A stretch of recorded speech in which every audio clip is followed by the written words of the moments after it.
Did you know the Insurance Information Institute estimates that 10 cents out of each dollar paid in workers' comp premiums is wasted on fraud?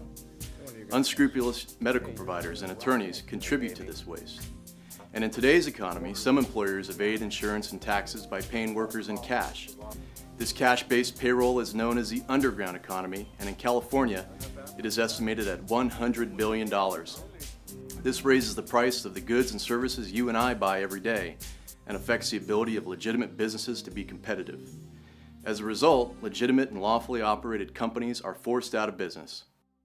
Workers' compensation laws were designed to accomplish 4 goals: to provide medical care to injured workers, to sustain workers' income while injured, to provide benefits to families of workers who died as a result of on-the-job accidents or injuries, and to protect employers from costly and unpredictable lawsuits by injured workers.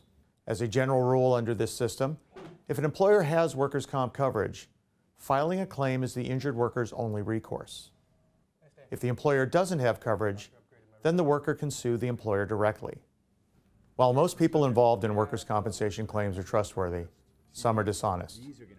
The California Insurance Code and Penal Code state that any person making a false or fraudulent statement for the purpose of obtaining or denying workers' compensation benefits can be convicted of a felony. Those who commit fraud unfairly penalize all those who do not. California has mandated that the Department of Insurance and local district attorneys must actively detect, investigate, and when necessary, prosecute workers' compensation fraud. There are 3 main types of workers' compensation fraud. Employer fraud, where business owners lower or eliminate their insurance premiums by intentionally underreporting their payroll or by dissuading workers from making a claim.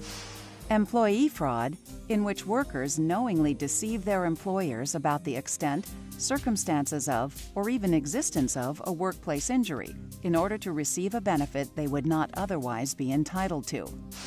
And provider fraud, in which professionals such as medical providers, attorneys, and others either knowingly provide unnecessary treatments, knowingly bill for services they did not provide, or conspire with employers to not report injuries. All types of fraud entail considerable risks and often very undesirable consequences. Those who commit workers' compensation fraud make it difficult for those who truly have injuries to obtain benefits and receive fair treatment in the workers' compensation system. If you're thinking about committing workers' compensation fraud, just remember, the person next to you may be the one who turns you in. As your district attorney, I made a point of working with the California Department of Insurance to take an active role in investigating and prosecuting workers' comp fraud. Please watch the information presented here for important tips about provider, applicant, and employer fraud, as well as what you can do if you suspect fraud.